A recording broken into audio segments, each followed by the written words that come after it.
Stand by, shore party. Decontamination in progress. I heard what happened to Captain Anderson. Survives 100 battles and then gets taken down by backroom politics. Just watch your back, Commander.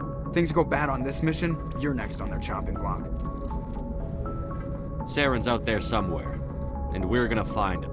Everyone on this ship's behind you, Commander, 100%. Intercom's open. If you got anything you want to say to the crew, now's the time.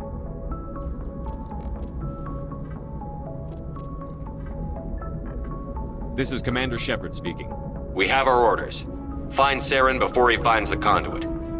I won't lie to you, crew. This mission isn't going to be easy. For too long, our species has stood apart from the others. Now it's time for us to step up and do our part for the rest of the galaxy. Time to show them what humans are made of. Our enemy knows we're coming. When we go into the Traverse, Saren's followers will be waiting for us. But we'll be ready for them, too. Humanity needs to do this. Not just for our own sake, but for the sake of every other species in Citadel space. Saren must be stopped. And I promise you all, we will stop him. Well said, Commander. Captain will be proud. The captain gave up everything so I could have this chance. We can't fail. Yes, sir.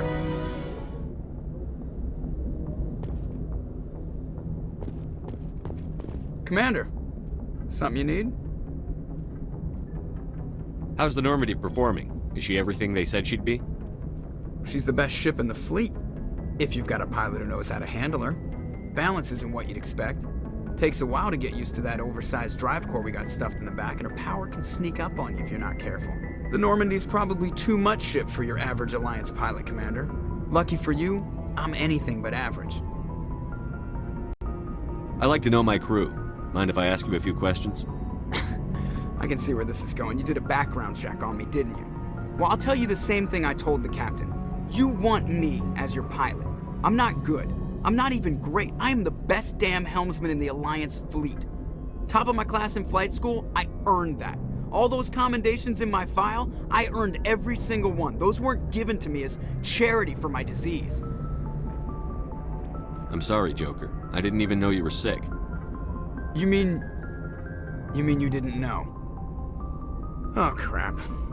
Okay, I've got Vrolik syndrome, brittle bone disease. The bones in my legs never develop properly. They're basically hollow, too much force and they'll shatter.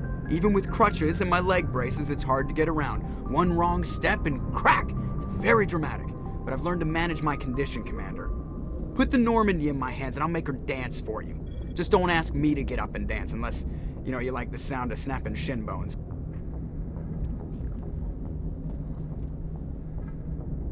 Why does everyone call you Joker? It's a lot shorter than saying Alliance Flight Lieutenant Jeff Moreau. Plus, I love to make little children laugh. You're dodging the question. Look, I didn't pick the name. One of the instructors in flight school used to bug me about never smiling. She started calling me Joker, and it stuck. Why didn't you ever smile? Hey, I worked my ass off in flight school, Commander. The world's not gonna hand you anything if you go around grinning like an idiot. By the end of the year, I was the best pilot in the academy, even better than the instructors, and everybody knew it. They'd all got their asses kicked by the sickly kid with the creaky little legs. One guess who was smiling at graduation? I need to know more about this Vrolik syndrome if I'm putting my ship in your hands. Yeah, of course you do. It's an extremely rare condition. Nobody knows exactly what causes it. Genetic, maybe. It's treatable, but there's no cure. They classify my case as moderate to severe. I was born with over a dozen fractures, hip, thighs, ankles. My bones were already breaking in the womb. 100 years ago, I wouldn't have survived past my first year. Lucky for me, modern medical science has turned me into a productive member of society. You're not gonna break a bone trying to fly the ship, are you? I don't fly with my feet, Commander, so I'm fine as long as I'm in this chair. I gotta be real careful when I get up to take a piss, though. I can do my job as well as anyone on the ship. Better, actually. So don't worry about it. I'm not trying to make you uncomfortable. Let's talk about something else. Whatever you want, Commander. I have to go. All right, see you.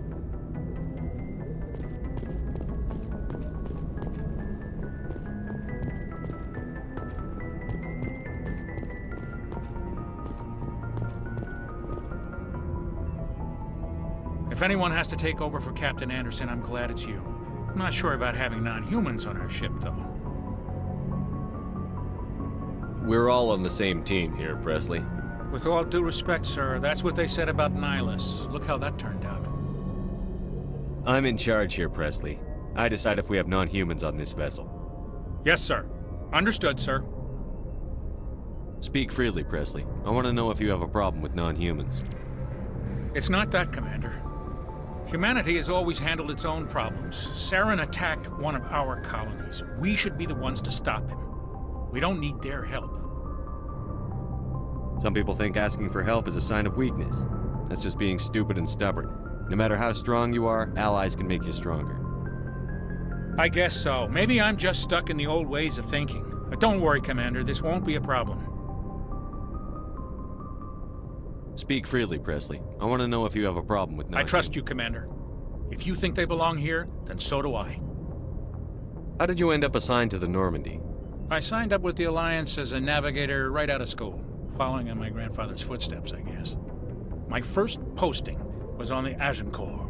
We were one of the first reinforcements to arrive at Elysium after the Blitz hit, and those raiders were no match for an Alliance frigate. Of course, the only reason the colony was still standing was because of you, Commander. I can't believe you held out as long as you did. How'd you end up on the Normandy?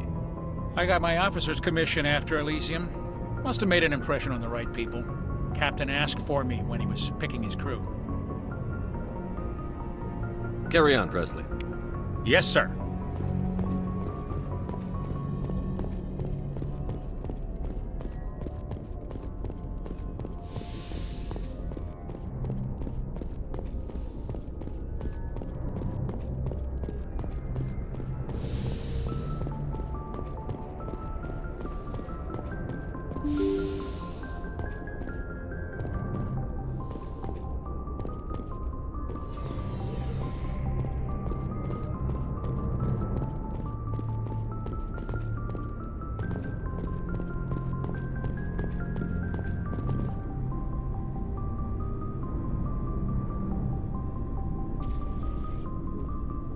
Anything you need, Commander? What's your opinion on the last mission? I don't see how we could have done things any better. At least not without getting to Eden Prime sooner. And we were on the scene faster than any other Alliance ship could have been.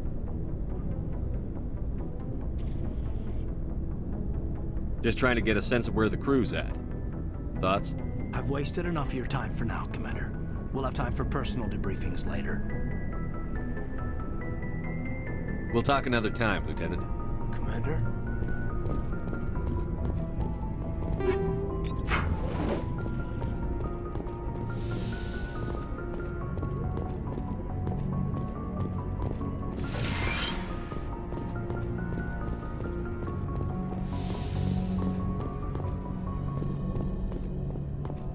The crew's lives are in your hands, Shepard. Try to take good care of them. How well do you know the Lieutenant? I'd never worked with him before this mission. But he has an impressive service record, over a dozen special commendations. Tends to keep to himself, though. Maybe because of the headaches. It's not easy being an L2. What does that have to do with it? Well, most biotics now use the L3 implants. Lieutenant Alenko was wired with the old L2 configuration. Sometimes there are complications. How did you end up serving on an Alliance ship? I enlisted right out of med school. Earth always seemed boring to me. Too safe, too secure. I figured the colonies were teeming with exotic adventure. I wanted to travel the stars, tending the wounds of tough soldiers with piercing eyes and sensitive souls. Turns out military life isn't quite as romantic as I'd imagined. But humanity needs the Alliance if we want to keep expanding through the Traverse, and the Alliance always needs good doctors. So I stayed on to do my part. I should go. Goodbye, Commander.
Nice ship you've got, Shepard. What can I do for you? What's your story, Rex? There's no story. Go ask the Quarian if you want stories. You Krogan live for centuries. Don't tell me you haven't had a few interesting adventures. Well, there was this one time the Turians almost wiped out our entire race. That was fun. I heard about that. You know, they almost did the same to us. It's not the same. It seems pretty much the same to me. So your people were infected with a genetic mutation? An infection that makes only a few in 1,000 children survive birth? And I suppose it's destroying your entire species? I suppose it isn't all the same. I don't expect you to understand, but don't compare humanity's fate with the Krogan. I was just making conversation. I wasn't trying to upset you. Your ignorance doesn't upset me, Shepard. As for the Krogan, I gave up on them long ago. The genophage infected us, but it's not what's killing us. Are your people really dying? We're sure not getting any stronger. We're too spread out. None of us are interested in staying in our own system. Lots of species have left their homes and prospered. But they go to colonize new worlds. We're not settlers. We're warriors. We want to fight. So we leave. Hire ourselves out. And most of us never go back. What can you tell me about the genophage? Ask the Solarians if you want details. They made it. All I know, it makes breeding nearly impossible. Thousands die in stillbirth, and most never get that far. Every Krogan is infected, every one. And no one's rushing to find a cure. Why don't the Krogan try to find a cure? When was the last time you saw a Krogan scientist? You ask a Krogan, would he rather find a cure for the genophage or fight for credits? He'll choose fighting every time. It's just who we are, Shepard. I can't change that. Nobody can.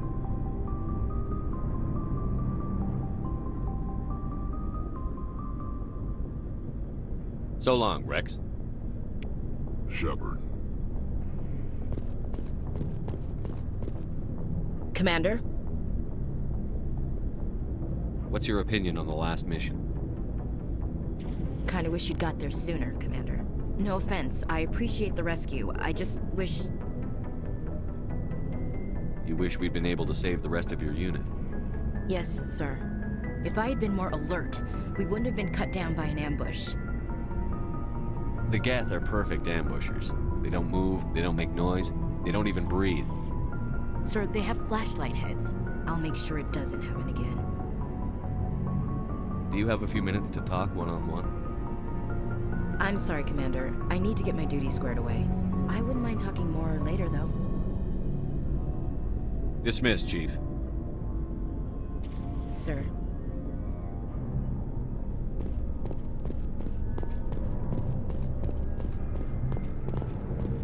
Thanks for bringing me on board, Commander. I knew working with the Spectre would be better than life at CSEC. Have you worked with a Spectre before? Well, no, but I know what they're like. Spectres make their own rules. You're free to handle things your way. At CSEC, you're buried by rules. The damn bureaucrats are always on your back. For the most part, the rules are there for a reason. Maybe. But sometimes it feels like the rules are only there to stop me from doing my work. If I'm trying to take down a suspect, it shouldn't matter how I do it, as long as I do it. But CSEC wants it done their way. Protocol and procedure come first. That's why I left. So you just quit because you didn't like the way they do things? There's more to it than that. It didn't start out bad, but as I rose in ranks, I got saddled with more and more red tape. CSEC's handling of Saren was typical. I just couldn't take it anymore. I hate leaving.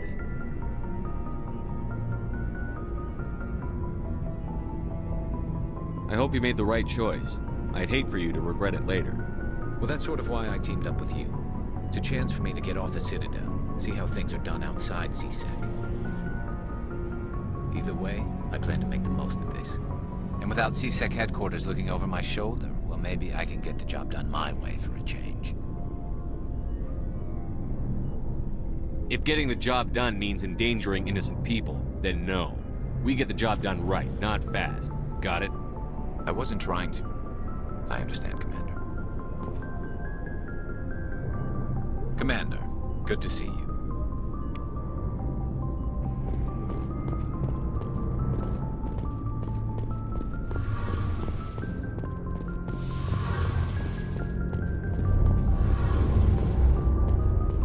Hey, Commander, you know that Quarian, Tally? She's been spending all her time down here asking me about our engines. I'll tell her to leave you alone. What? No, she's amazing. I wish my guys were half as smart as she is. Give her a month on board and she'll know more about our engines than I do. She's got a real knack for technology, that one. I can see why you wanted her to come along. I figured she'd be a real asset to the team. You've got an eye for talent, Commander, but I'm guessing that's not why you came down here. Fill me in on the IES stealth systems. How does it work exactly? You can't hide a ship out in space. They emit too much heat and radiation. Too easy for sensors to pick them up, unless you find a way to capture those emissions. So our stealth systems trap the energy we give off in storage sinks built into the ship itself. No emissions to give away our location. Eventually the sinks have to be vented. More than a few hours silent running and they overheat. Cook us inside our own hull.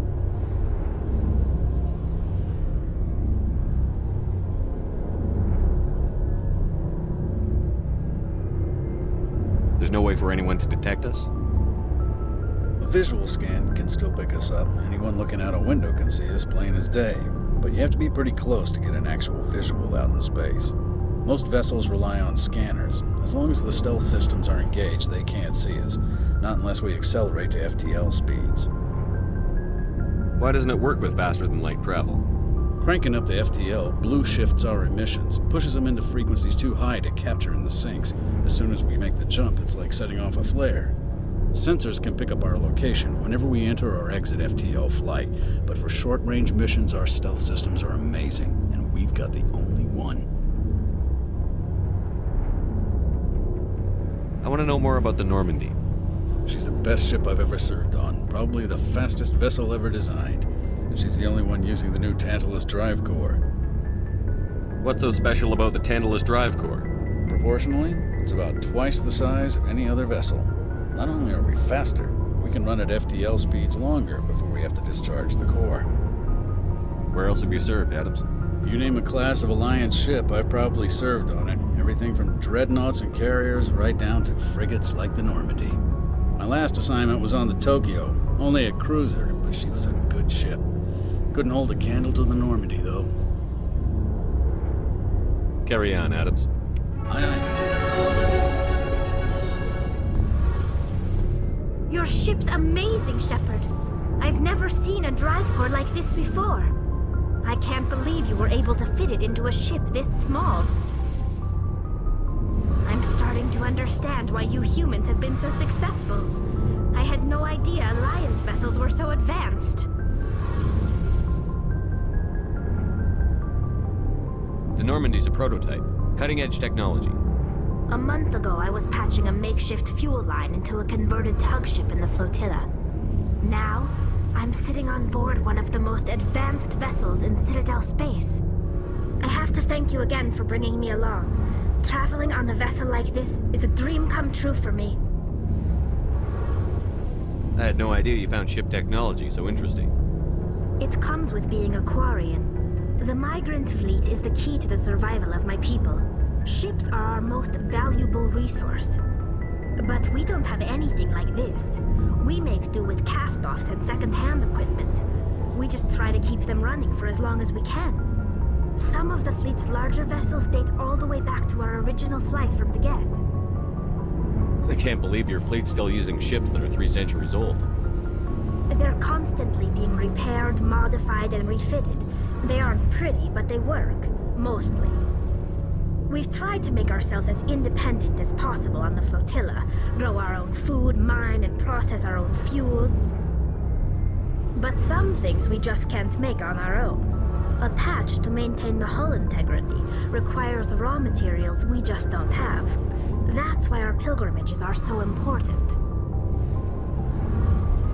Tell me about your people. Our lives aren't easy. Resources are scarce, and we are constantly on the move. Everything we do must in some way contribute to the continuation of the migrant fleet.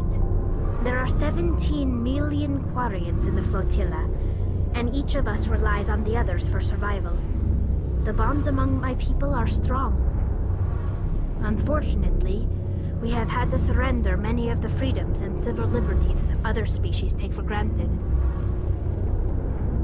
What kind of freedoms? Well, it's illegal for parents to have more than one child. If our population grows too much, it would strain our resources to their breaking point. Of course, we also can't allow our numbers to become too few. If our population is in decline, the rule against single births is temporarily repealed. In extreme cases of population decline, incentives are even offered to encourage multiple births, though the Conclave hasn't had to take such measures in nearly a century. That's your government. The Conclave is our civilian branch of government. Each ship can elect a representative to serve on the Conclave and make decisions that affect the fleet as a whole. On matters that affect an individual ship, however, the captain has the final say. It's a tradition that dates back to the early days, when the fleet was governed by martial law. Fortunately, most captains nowadays are smart enough to have an elected council from their crew to give them advice and guidance. So the ultimate power rests with elected officials.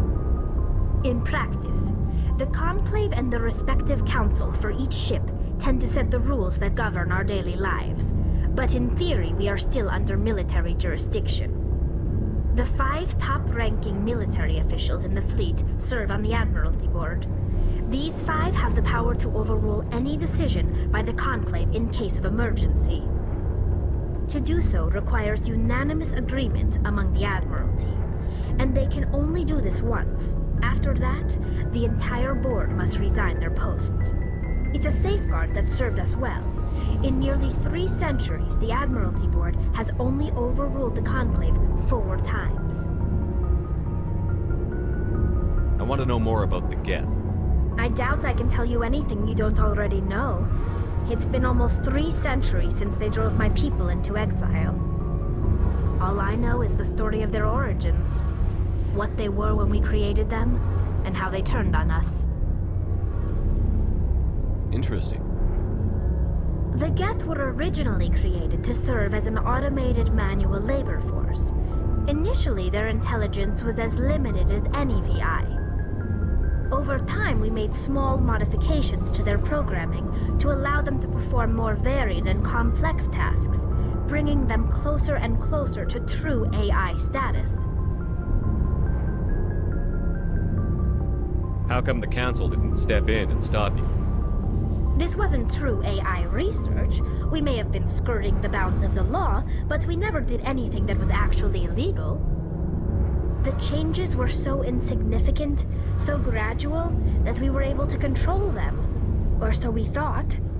But one thing we underestimated was the power of the neural network.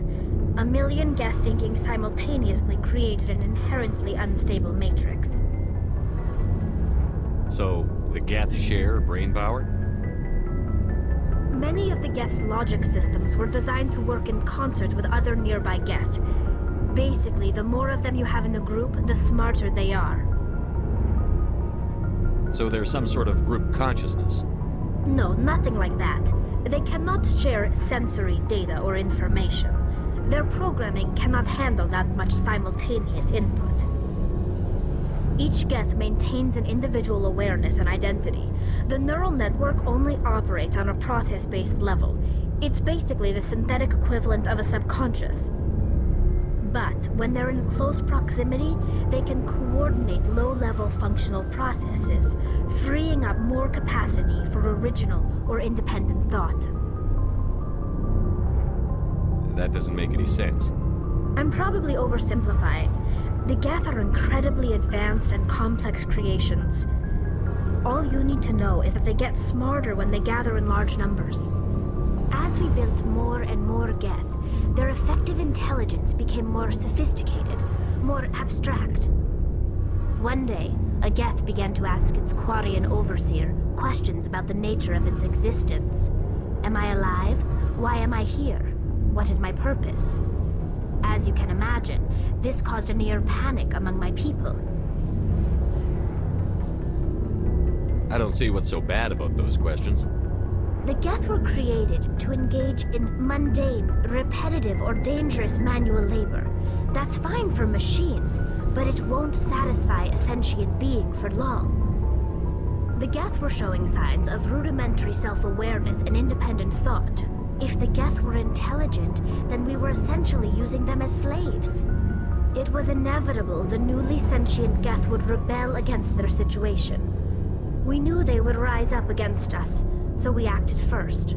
A general order went out across all Quarian-controlled systems to permanently deactivate all Geth. The Geth responded to this order violently. You can't blame them for fighting for their survival. We had no other choice. The Geth were already on the verge of revolution. By acting quickly, we had a chance to end the war before it began. The hope was that most of the Geth would still be little more than machines, incapable of organized resistance. But they had progressed much further than anyone anticipated. The war was long and bloody. Millions upon millions of Quarians died at their hands. In the end, we were forced to flee our own homeworld. We feared the Geth would pursue us, but they never came beyond the Veil. Now we drift through space, exile searching for a way to reclaim what was once ours. It's hard to feel sorry for you. Your ancestors tried to wipe out another species. We made a mistake when we created the Geth in the first place, but we did not make a mistake when we went to war against them. If we had not acted, they would have wiped us out. They're a synthetic life form. They have no use for organics. None. Why do you think they cut themselves off from the rest of the galaxy? Why do you think they've killed every organic being who's ever tried to contact them? They didn't kill Saren. What does that tell you? The Geth are not innocent victims in all this. They're the enemy. They want to destroy us. Not just the Quarians. All organic life. That's why they've joined up with Saren. And that's why we have to stop him. I want to know more about the pilgrimage. When my people reach maturity, we leave our birth ships and seek acceptance with a new crew. It's necessary to maintain genetic diversity among the fleet. But no ship wants to accept someone who will be a burden on them. So, to prove our worth, we embark on a pilgrimage. We set out alone, leaving the flotilla and our families behind us. We only return once we have found something of value we can bring back to the fleet. This is presented as a gift to the captain of the respective ship we wish to join. If the gift is accepted, we are welcomed into the crew. Can a captain choose to reject the gift? That doesn't happen often. Most captains are eager to increase the size of their crew. It increases their own standing in our society. Even when the gift is not particularly valuable, the captain usually accepts it out of a sense of tradition. However, there is a stigma to presenting a substandard gift. It's not the best way to make a good impression on a new community. Most pilgrims don't return until they find something worthwhile. I can't believe they just send you off alone. It's not like they just cast us out. Before we leave, we are given lessons in how to survive outside the flotilla, and given gifts to help us on our journey. We also receive implants to fight off sickness and disease. Generations of living in an isolated and highly controlled environment have left our immune systems weaker than most. By the time we leave the fleet, we are well equipped for the pilgrimage. This is a rite of passage for all Quarians. If it were dangerous, our numbers would suffer. Virtually every pilgrimage ends with a triumphant return and the ritual presentation of the gift to one of the fleet's captains. I want to talk about something else. Like what? I should go. See you later.